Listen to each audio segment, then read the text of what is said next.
கிறிஸ்தவ மதத்தின் 2000 ஆண்டுகால வரலாற்றில் இயேசு கிறிஸ்துவுக்குப் பிறகு மிகப்பெரிய தாக்கத்தை ஏற்படுத்திய நபர் யார் என்று கேட்டால் அதற்கு ஒரே ஒரு பதில்தான் உண்டு. அப்போஸ்தலனாகிய பவுல். புதிய ஏற்பாட்டின் பாதிக்கும் மேற்பட்ட பகுதிகளை எழுதியவர் அவர்தான். இன்று உலகம் முழுவதும் உள்ள கிறிஸ்தவ சபைகளின் அடித்தளத்தை அமைத்தது அவருடைய சிந்தனைகள்தான். ஆனால் அவருடையது ஒரு ஆசாரியரின் அல்லது அமைதியான ஒரு அறிஞரின் வாழ்க்கையாக இருக்கவில்லை. இன்றைய துருக்கியில் உள்ள தர்சு என்ற ரோம நகரத்தில்தான் அவர் பிறந்தார். அப்போது அவருக்கு சவுல் என்று பெயர். ரோம குடியுரிமை கொண்ட, உயர்கல்வி கற்ற, யூத நியாயப்பிரமாணங்களில் அதீத வைராக்கியம் கொண்ட ஒரு முழுமையான பரிசேயனாகவே இளமை பருவத்தில் சவுல் இருந்தார். ஆரம்ப காலத்தில் கிறிஸ்தவர்களின் மிகப்பெரிய சிம்ம சொப்பனமாக இந்த சவுல் இருந்தார். இயேசுவின் சீஷர்களை அடியோடு அழிப்பதே தனது வாழ்வின் லட்சியம் என்று அவர் கருதினார். கிறிஸ்தவத்தின் முதல் இரத்த சாட்சியான ஸ்தேவானை மக்கள் கல்லெறிந்து கொன்றபோது அவர்களின் உடைகளை காத்துக்கொண்டு அந்த கொலைக்கு முழு ஆதரவு தெரிவித்து சவுல் அங்கே நின்றார். அதோடும் அவருடைய கோபம் அடங்கவில்லை. எருசலேமில் உள்ள வீடுகள் தோறும் ஏறி இறங்கி கிறிஸ்துவை விசுவாசித்த பெண்களையும் ஆண்களையும் இழுத்து வெளியே கொண்டு வந்து சிறையில் அடைத்தார். நெருப்பு பொறி பறக்கும் அவருடைய கண்களில் புதிதாகத் தொடங்கிய இந்த மார்க்கத்தின் மீதான கடுமையான வெறுப்பு கொழுந்துவிட்டு எரிந்தது. இதையெல்லாம் தான் தேவனுக்காகவே செய்வதாக அவர் மனதார நம்பினார். இயேசுவின் பெயரை உச்சரிப்பவர்களை கூட ஒழித்துக்கட்ட அவர் தீர்மானித்திருந்தார். அப்படி இருக்கையில் தமஸ்கு நகருக்கு தப்பியோடிய கிறிஸ்தவர்களை பிடித்து கட்டி எருசலேமுக்கு கொண்டு வருவதற்காக பிரதான ஆசாரியனிடம் அனுமதி வாங்கிக் கொண்டு அவர் பயணம் புறப்பட்டார். அவர் தனது அதிகாரத்தின் பலத்தின் உச்சத்தில் இருந்தார். ஆனால் அது அவரது வாழ்க்கையில் பழைய சவுல் என்ற நிலையிலான கடைசி பயணமாக இருக்கும் என்று அவர் அறிந்திருக்கவில்லை. தமஸ்குவின் அருகே வந்தபோது நண்பகல் வேளையில் சூரியனை விட பிரகாசமான ஒரு ஒளி வானத்திலிருந்து திடீரென்று அவரைச் சுற்றி வீசியது. அந்த ஒளியின் வல்லமையால் அவர் தரையில் விழுந்தார். அப்போது பரலோகத்திலிருந்து ஒரு சத்தம் அவரிடம் பேசியது. சவுலே, சவுலே, நீ என்னை ஏன் துன்பப்படுத்துகிறாய்? பயந்து நடுங்கியவாறு, ஆண்டவரே, நீர் யார் என்று அவர் கேட்டார்.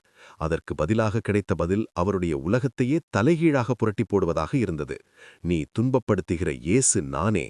அதுவரை யார் உண்மையில்லை என்று அவர் வாதிட்டாரோ, யாரை ஒழித்துக்கட்ட அவர் அலைந்தாரோ, அந்த இயேசு உயிருடன் இருக்கிறார் என்பதை அவர் புரிந்து கொண்டார். அந்த தெய்வீக ஒளியில் அவருடைய கண்களின் பார்வை பறிபோனது. அவருடன் இருந்தவர்கள் சத்தத்தை கேட்டாலும் எதையும் காணவில்லை. பார்வையற்றவராக அவரை அவர்கள் தமஸ்குவுக்கு கைப்பிடித்து அழைத்துச் சென்றனர். 3 நாட்கள் அவர் எதையும் காணாமலும் உண்ணாமலும் பருகாமலும் ஜெபத்தில் மூழ்கியிருந்தார். அவருடைய உள்ளத்திலிருந்த அகங்காரம் முழுவதும் அந்த 3 நாட்களில் உருகிப்போனது. இறுதியில் தேவன் சொன்னபடி அனனியா என்ற பக்தியுள்ள மனிதர் வந்து அவருக்காக ஜெபித்தபோது அவருடைய கண்களிலிருந்து செதில்கள் போன்ற ஏதோ ஒன்று கீழே விழுந்தது. அவருக்கு பார்வை திரும்ப கிடைத்தது. அது ஒரு புதிய தொடக்கமாக இருந்தது. கிறிஸ்தவர்களை கொல்லத் தெரிந்த சவுல் கிறிஸ்துவுக்கான மிகப்பெரிய போராளியாக மாறினார். சவுல் என்ற பெயர் மாறி அப்போஸ்தலனாகிய பவுல் என்ற புதிய மனிதன் அங்கே பிறந்தார். ஆனால் கிறிஸ்துவுக்கான இந்த புதிய வாழ்க்கை பூக்கள் தூவிய பாதையாக இருக்கவில்லை. மாறாக முட்கள் நிறைந்ததாகவே இருந்தது. இயேசுவை குறித்து பிரசங்கிக்கத் தொடங்கிய நிமிடம் முதல் துன்புறுத்தல்கள் அவரை வேட்டையாடின. முன்புதான் மற்றவர்களை துன்புறுத்திய அதே தீவிரத்துடன் அல்லது அதைவிட கடுமையாக இப்போது அவர் துன்புறுத்தப்பட்டார். சுவிசேஷத்தை அறிவிப்பதற்காக அவர் மேற்கொண்ட பயணங்கள் சாகசம் நிறைந்தவையாக இருந்தன. பல நேரங்களில் உயிரை கையில் பிடித்துக் கொண்டுதான் அவருடைய ஓட்டம் இருந்தது. தனது ஊழிய வாழ்வில் 5 முறை யூதர்கள் அவரை பிடித்து சவுக்கால் 39 அடிகள் வீதம் அடித்தனர். உடல் முழுவதும் காயமடைந்தது. 3 முறை ரோம அதிகாரிகள் கோலால் அவரை கடுமையாக தாக்கினர். ஒரு முறை லீஸ்திரா என்ற இடத்தில் மக்கள் கூட்டம் அவர் மீது கல்லெறிந்து அவர் இறந்துவிட்டார் என்று கருதி நகரத்திற்கு வெளியே இழுத்துச் சென்று வீசியது. ஆனால் தேவ வல்லமையால் அவர் எழுந்து நின்று மீண்டும் சுவிசேஷத்தை அறிவிக்கச் சென்றார். அவருடைய பயண வழிகள் ஆபத்துகள் நிறைந்தவையாக இருந்தன. 3 முறை கப்பல் சேதத்தில் சிக்கினார். அதில் ஒரு முறை ஒரு இரவும் பகலும் முழுவதும் நடுக்கடலில் ஒரு மரத்துண்டை பிடித்துக் கொண்டு மிதந்தார்.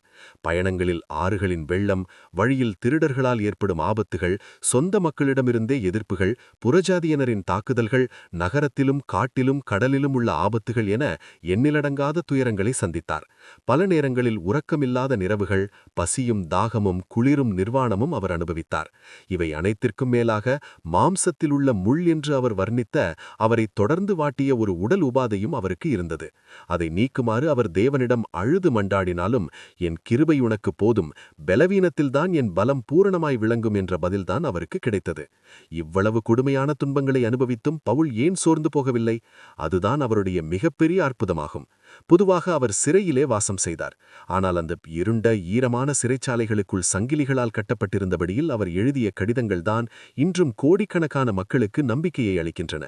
பைபிளிலேயே மிகவும் மகிழ்ச்சி நிறைந்த புத்தகமான பிலிப்பியருக்கு எழுதிய நிருபத்தை அவர் ரோமாபுரியின் சிறைச்சாலையில் இருந்து கொண்டுதான் எழுதினார். கர்த்தருக்குள் எப்பொழுதும் சந்தோஷமாயிருங்கள், சந்தோஷமாயிருங்கள் என்று மறுபடியும் சொல்கிறேன் என்று சிறையில் இருக்கும் ஒருவர் வெளியே இருப்பவர்களுக்கு சொல்ல வேண்டுமென்றால் அவருக்குள் இருந்த சமாதானம் எவ்வளவு பெரியதாக இருந்திருக்க வேண்டும். தனக்கு ஏற்படும் பாடுகள் சுவிசேஷம் பரவுவதற்கு காரணமாக அமைகின்றன என்று கூறி அவர் ஆறுதல் அடைந்தார். தனது துன்பங்களை கிறிஸ்துவின் பாடுகளில் பங்கு கொள்வதாகவே அவர் கருதினார். இறுதியில் ரோமின் கொடூரமான பேரரசன் நீரோவின் காலத்தில் தனது விசுவாசத்திற்காக 2வது முறையாக அவர் சிறையில் அடைக்கப்பட்டார். இம்முறை மரணம் உறுதியாகிவிட்டது. தனது கடைசி நாட்களில் உறைபனி குளிரான சிறையிலிருந்து தனது பிரியமான சீடனான தீமோத்தேயுவுக்கு அவர் கடைசி கடிதத்தை எழுதினார். நல்ல போராட்டத்தை போராடினேன், ஓட்டத்தை முடித்தேன், விசுவாசத்தை காத்துக்கொண்டேன்.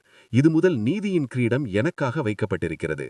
வெகுகாலம் தாமதிக்காமல் ரோம் நகரின் எல்லையில் வைத்து அவரது தலை துண்டிக்கப்பட்டது என்று சரித்திரம் கூறுகிறது. கிறிஸ்துவை துன்புறுத்த புறப்பட்ட ஒரு மனிதன் இறுதியில் கிறிஸ்துவுக்காக தன் சொந்த உயிரையே பலியளித்தான். பவுலின் வாழ்க்கை ஒரு அற்புதமாகும்.